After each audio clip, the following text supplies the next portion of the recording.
New people are struggling in an increasingly disheveled world to see if they can bring about some kind of more useful order.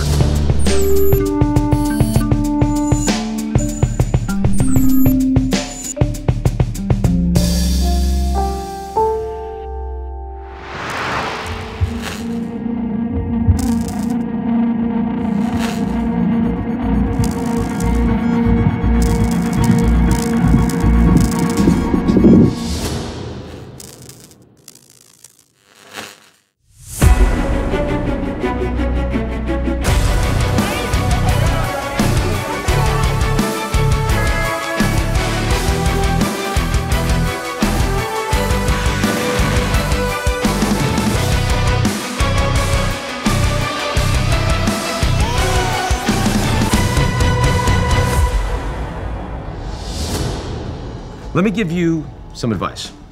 Stop going crazy about Trump.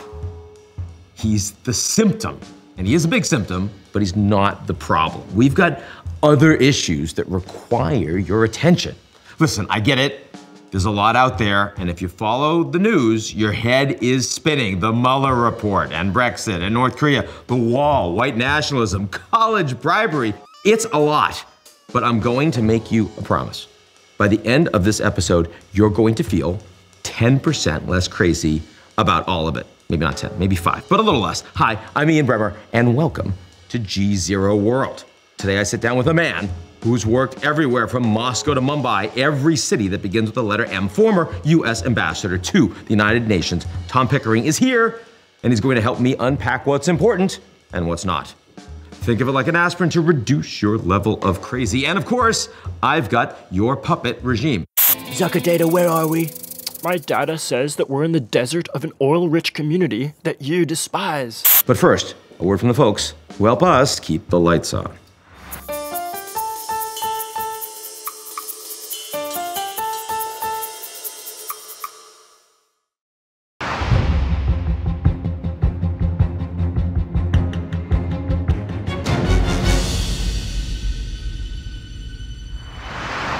The system is rigged. That's what people think, right? The game is rigged. The system is rigged against our citizens. Did you catch that? Donald Trump and Elizabeth Warren agreeing. And they're not wrong. Economic inequality in the United States today is higher than at any point since before the Great Depression. And these days, it's about life and death. The richest 1% of American men now live almost 15 years longer than the poorest 1%. When people are left out of that kind of prosperity and longevity, they get angry. Tell them that immigrants are taking what's theirs, or that their opinions are stupid and backward, and the water starts boiling. Then mix in a few years of social media, and welcome to Crazy Town. Well, this brand of bad politics has to stop. Every once in a while, leftists will slip up and tell us what they really think about America. What I have here is a copy of Donald Trump's tax returns. Death and terrorism and drugs. Travesty inside of a sham, inside of a mockery. No, I didn't make it up. We will revive civilization and reverse this hurtling, runaway, 900-mile-an-hour train. But hold on a moment. Take a breath. The thing is, Americans actually agree on more than they disagree. Let me give you a few examples. 9 in 10 Americans think a background check should be required before buying a gun. 7 in 10 say healthcare is very important in who gets their vote. 6 in 10 say the same thing about the economy and jobs. That same ratio thinks medical marijuana should be legal. So yeah, your neighbor probably isn't all that different from you on the big stuff, no matter whether he or she supports Trump or Pelosi. In fact, these fights in the media are distractions from what you should be paying attention to, because the world out there is changing. America will not be leading it in 10 years. In many ways, it's not leading it today. And you need to know if you're going to make the right decisions for yourselves and your children. That means thinking global. Let's start with China.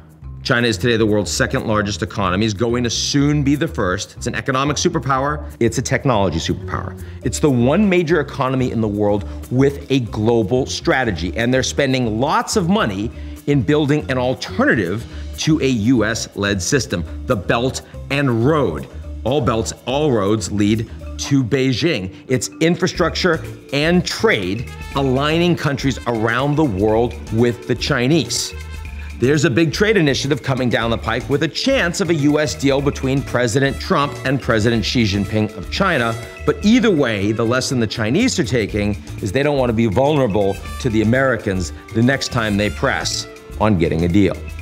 Next, let's go to Russia. Not in ascendance, Russia's actually declining. Their economy today is smaller than Italy's. It's smaller than Canada's, certainly smaller than California, but they're really angry about it. They're angry at the Americans. What you learned from the Mueller report? No collusion from Trump, but we know that Russia was meddling in the American elections. They want to hurt the United States, want to divide America, divide Europe, divide the transatlantic relationship, and it's going to happen again. Think this is going to be fun? Crazy town coming all back. Now, you've probably heard all this and thought to yourself, what can I do? Well, it starts with what you're paying attention to. Most people spend more than 3 hours a day scrolling on their phones, and they're mostly only watching people they already agree with. So it's got to start with being an active decision maker in what you allow into your brain. If it's all Breitbart or Democracy Now!, chances are you're not going to drop those crazy levels. So try and take a moment before you click to think critically about what you read and what you watch. Ask yourself what their angle is before you have a read. And get out of here. I mean, leave. Literally, less than half of all Americans have passports. If you're not seeing how other cultures live, it's harder to think critically about where you live. Send your kids too. They're very impressionable, and get them out of the house. Once you've done that, you may start to realize you're living in a world where you don't have to drive yourself insane over politics. And that starts right here.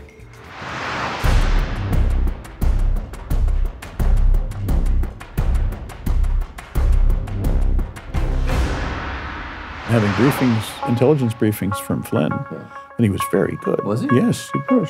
He's very good.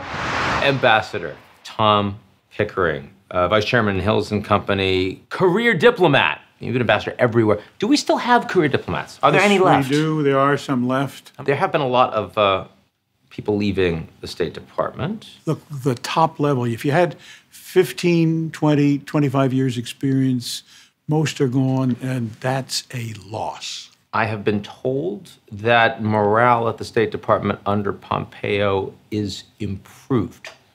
Is that true? I think you have to say that morale under Tillerson could not have gotten any worse. So Pompeo gets credit. And I was in the Foreign Service beginning in 1959, and I've never known a year when people didn't say morale is as bad as it's ever been. Really? Yes, sir. The beatings will continue until morale improves. Beatings will continue even if morale does improve. Mm-hmm. The foreign policy establishment in the United States, both on the left and the right of the political spectrum, has been fairly unified in their opposition to President Trump. Yes. Mm-hmm. Is there anything they're getting wrong? I think the foreign policy establishment may be underestimating the value of strong pressure and leverage in something like Korea, DPRK. I was on the bandwagon when Fire and Fury was most redolent and said Fire and Fury is simply splendid, but you have to have open a process to get something done, to use Fire and Fury as an objective. Otherwise, you end up either going to war or backing down. And that's not the choice of the world's largest country, which can pursue and indeed gain much by diplomacy. Now, he did say when the North Koreans were developing their ICBMs that a missile that would be able to hit the continental United States was unacceptable. He has expressed a desire to move towards denuclearization. Are those not policies in your view? Perfectly important. You can't expect to produce it all in one big go. And Kim Jong-un obviously wants us to pay the highest price for the smallest step. So as going in, you have to calibrate carefully what you give and what you get. And that process has not happened. No, I don't see it happening. So let's go to something happening right now, Venezuela.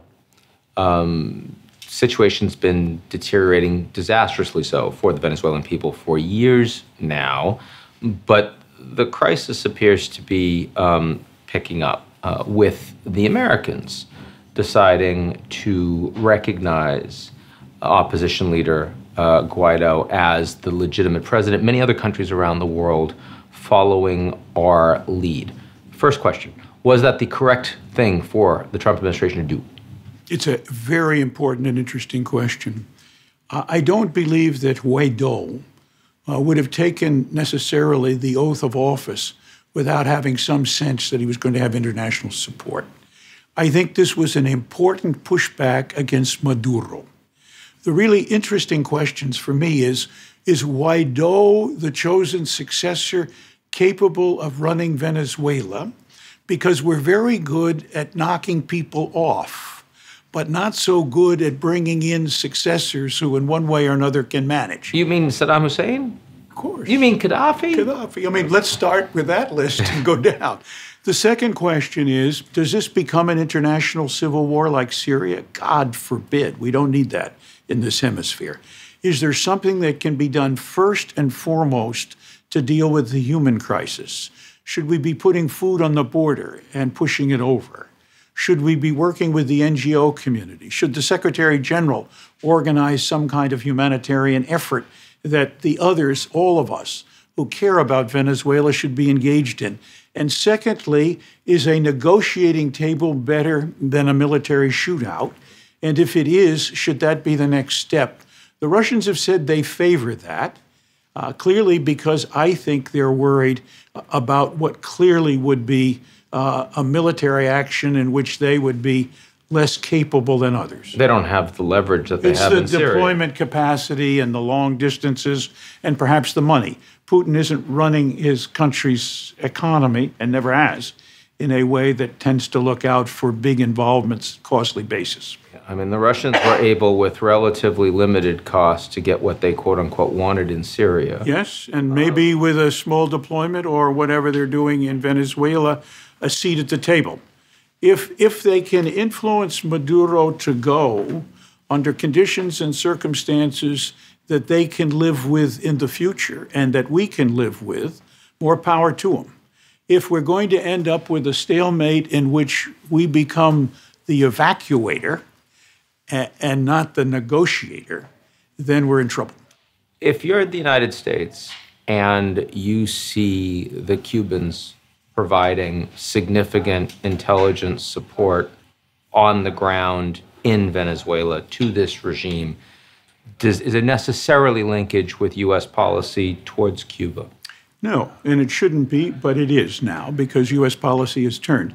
But I go back and think of the resolution in Colombia, where interestingly enough, the U.S. and Cuba ended up on the side of a negotiated workout in which the government of Colombia, I think, honestly can claim credit for doing a tremendously important thing in their own interest. With the negotiations with the FARC on the ground. Exactly. And is that the way of the future? I've been thinking about this. I don't know, but I think those are all things to explore. One wants to, as a matter, I think, of intelligent prudence, explore the non-kinetic efforts before you have to go kinetic. What do you think, when you look at the places that a misstep, a miscalculation, a mistake could lead to dire confrontation in the world today, of a similar sort? What are the things that worry you? I worry about the Middle East. I think we need to be somehow moving toward President Trump's better deal with Iran, if there is one, because we have no deal with Iran between the United States and Iran. Happily, our European friends are doing their best to keep the deal alive. And guess what? We are sanctioning them economically because they're doing it. The people don't worry about the arms race these days. It's fascinating. The degree to which we did during the Cold War is matched by the degree to which we haven't in this period of time.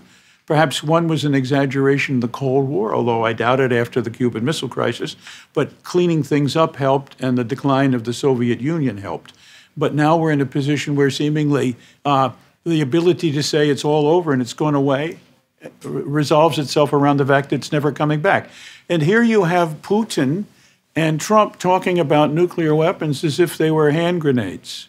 What's the thing happening around the world right now that you're most pleased about diplomatically? That's a fascinating question, because it's kind of hard to find a good answer to that question, in all honesty. I, from time to time, look north. And while people have differences in Canada about Trudeau, the Canadians have done an interesting job still in showing a lot of us what a reasonable country working in careful conditions can do. Now, Mexico is a little different, but we don't live in a terrible hemisphere. And AMLO has been very interesting, because AMLO in the campaign so far hasn't turned out to be AMLO in the presidency. We'll have to see where that goes. But there is a real opportunity between those two countries, and the undoing of NAFTA for the penny farthing increase in the capacity of the new agreement to do things, I think was hardly worth the effort. I think that we all have to think about improving the trade posture, but threatening to blow it all up as a way to get a 6% increase or something was it not worth the effort, or was it not worth the process? Because again, it's not as if there was so much time and effort in terms of the negotiation, it seems to me. It was more that you had someone who was threatening to blow it up, and it's the worst deal ever. Because it did need modernization, right? Of course it could. Any treaty can be modernized, and this one had that capacity. We got an agreement. The president was happy with it. It was a small value, but not necessarily zero. Not zero. But the amount of damage it did, both in Canada and Mexico and then beyond, believing that living next to a whirling dervish is not a good idea. But they can't move. They can't move. So, I mean... But, you know, the rest of the world is close to us, too, these days. No, but we hear a lot. I hear a lot of people talking about the damage to the United States and trust and the degradation. And I mean, I'm not trying to say you're wrong.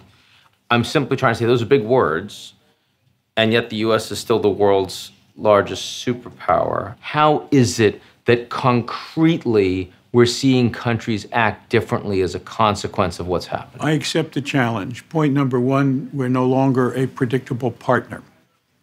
Point number two, we're getting out of agreements rather than fashioning. But what are the implications of that? And the implications of that we're no longer trusworthy. So who's doing what? And we no longer work in the benefit. Who's doing what differently? And the implication of that is that new people are struggling in an increasingly disheveled world to see if they can bring about some kind of more useful order. And we're seeing the growing up of an alternative to the liberal progressive order, and that alternative is very clearly dictatorial autocracy. And dictatorial autocracy is the perhaps fascination of a small group of leaders who aspire to it, but not necessarily something that greatly benefits very many players in very many countries around the world. And so if you're looking at perhaps your own interest as well as your national interest, is it good to have a disheveled world? Is it good to have increasing competition for power? Is it good to have an America where you can't turn and say, what's the United States going to do, even though that's the pattern and habit, particularly of our friends and allies, because they want to know where we're going, even if they don't follow it. That's seemingly now all disappearing. And after the Iraq invasion, particularly in the Middle East, U.S. popularity descended to very low figures. Mm-hmm. And it went down geometrically with a whiff of a whirlwind through the process. Rebuilding it, Obama and others took a linear process, a long time. Now it's gone down again. So how many roller coaster rides do people take around the world, believing the United States is the most trusted country in the world, perhaps one of the wisest, the most powerful in using its force for the public interest on a broad basis rather than a narrow promotion of an individual personality? Do you think that's rebuildable? Of course it is. But the longer it goes on, the longer the linear process of recovery is going to take, and the more work we're going to have to do. And having a problem of once burned, twice shy, You don't reconstruct that whole question in the blinking of an eye. And there will always be this view. The Americans at one time elected somebody who did all of these things that, at least I'm trying to explain to you, have not helped promote American leadership in the world. Can we ever trust the U.S. again to stay on track as we had trusted it in the period after the Second World War and through the Cold War? If you were advising someone that just got out of college, is thinking about taking the exam, becoming a diplomat, what's something from your experience applied to the world today that you think they need to know?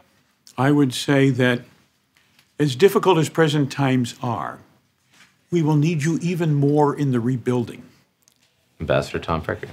Thank you very much. Great to be with you, my friend. Good. Thanks, yeah.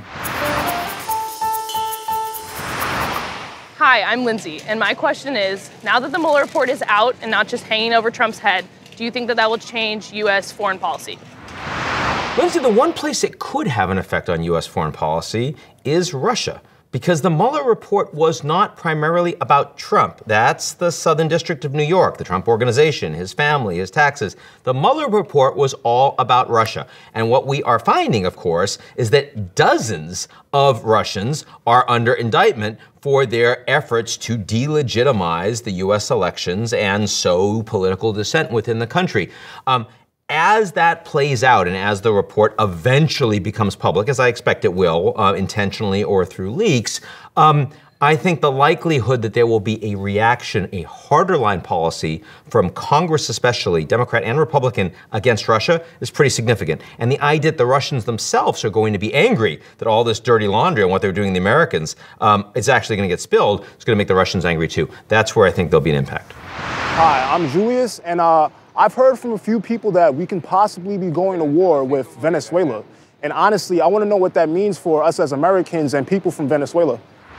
Julius, if that were to happen, it would mean one more war for regime change that the Americans aren't very good at, don't want to follow through on, and have little influence on the ground.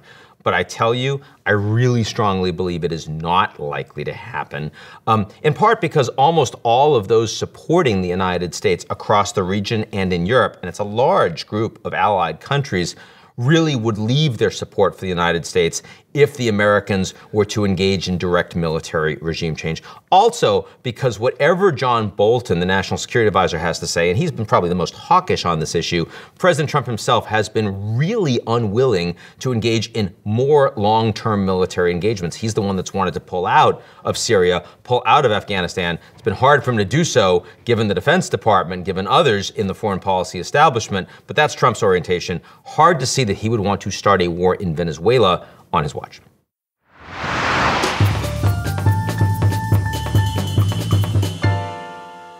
And now for something completely different, I've got your puppet regime. Last time on Space Force, we were busy exploring the galaxy for condo investment opportunities when we ran out of fuel and hurtled toward a strange planet.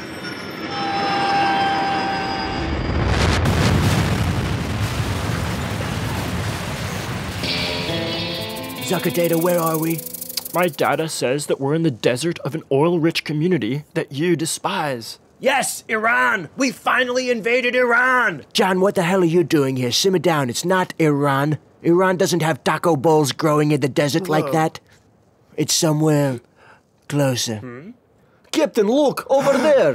It's America. We're home. Come on, guys, you can all come too. Except for you, Angela. We don't want any more German inputs.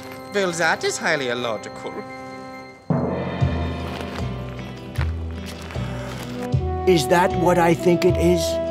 Well, it only looks like a half-built structure to me, Mr. President. It's a wall. Oh, my wall. Oh, hello, wall. Open up, it's me. Please step back. You are too close to the United States. Thank you, and yes, I am very close to America as president, which I won by the largest margin in history. Prove it.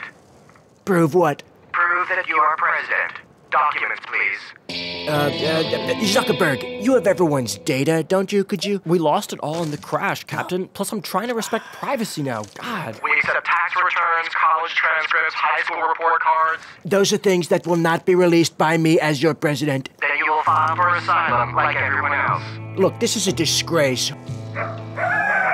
Coyotes, yes! People are saying they will help us get through. That is just the animal, Captain, the animal. You know, I have very, very powerful weapon that will enable us to infiltrate United States. Wait here, I bring it right now. We did not have this conversation.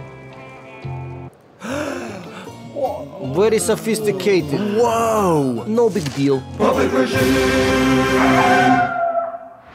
That's our show this week. We'll be back next week. Don't miss it. Please don't miss it. I know what I said at the beginning of the show, which is be critical about what you're watching. The exception, of course, is this show. Don't even think about it. You can just watch it every week, just like automatically. Won't drive you crazy, I promise. And in the meantime, if you like what you've seen, check us out on GZEROmedia.com.